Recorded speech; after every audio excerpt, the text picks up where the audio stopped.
along the lines of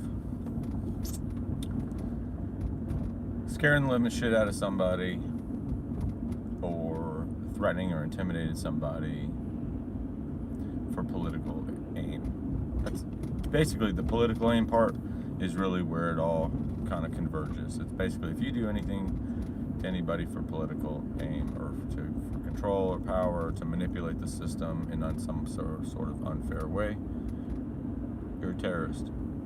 So if you bomb, the World Trade Center, you're a terrorist.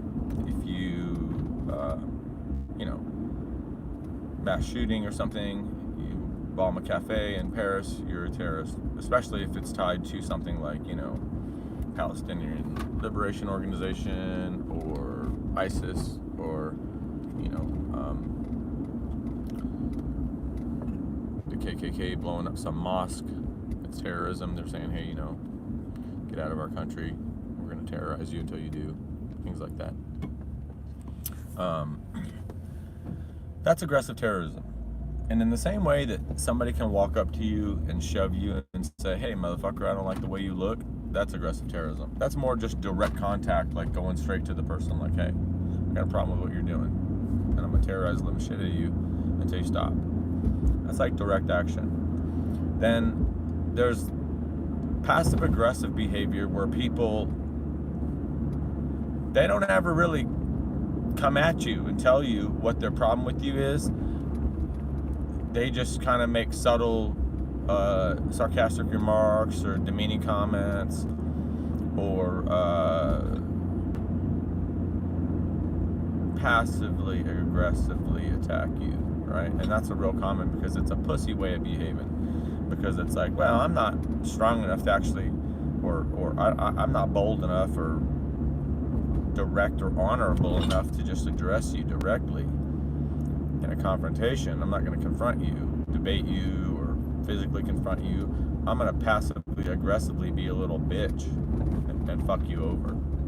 I'm gonna fuck with you, but not in a direct way, in a very indirect way that makes it appear as though I'm being like, oh, I'm being the good person, but really I'm being a devious fucking asshole and fucking you over. All right, that's passive aggressive terrorism. And that's more along the lines of like the shit that they do with the TSA and shit like that, or like this COVID thing. That's where they want you to do something, but they can't come right at you and say, listen, you're just gonna have to do this shit because that's what we need in order to feel secure. What they do is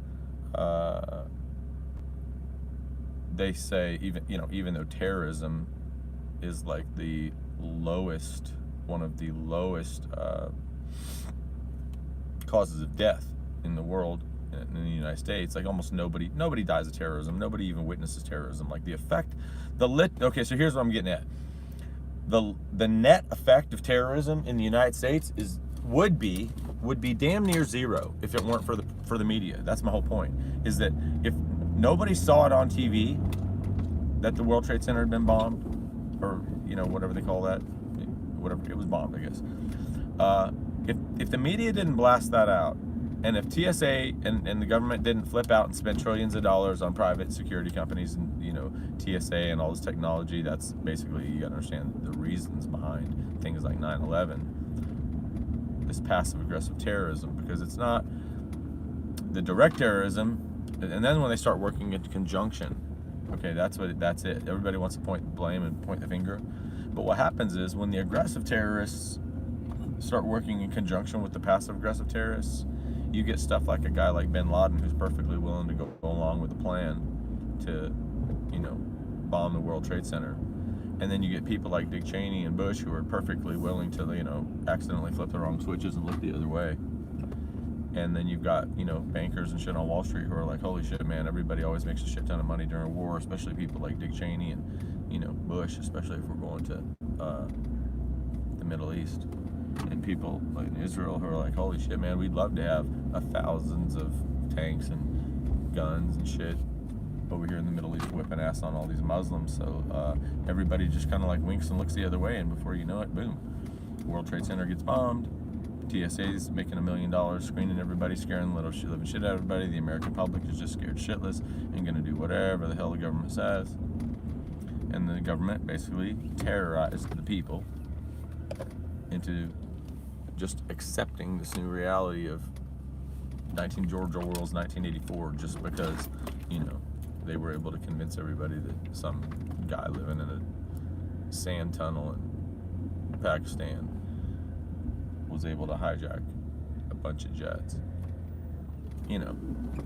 with no help. And that they, were wiring the World Trade Centers for new fiber optic cable. Those guys, I'm just going to leave it there. I'm not going to get too specific about the guys that were wiring the World Trade Center. But anyway, passive-aggressive terrorism was what I was going to talk about. Just terrorism in general. When you terrorize the living shit out of somebody, when you just attack them, and fuck with them, because you're just basically saying, like, you're going to do what I say, you're going to do what I say, you're going to do it my way. That's terrorism. There's direct terrorism, like when you show up at somebody's front door and kick the fucking door in with a gun, or bomb a cafe, or blow up the World Trade Center. And then there's passive-aggressive terrorism, like the way that other people do it. Fucking cowards and pussies and shit like that. Devious motherfuckers. Have a good day.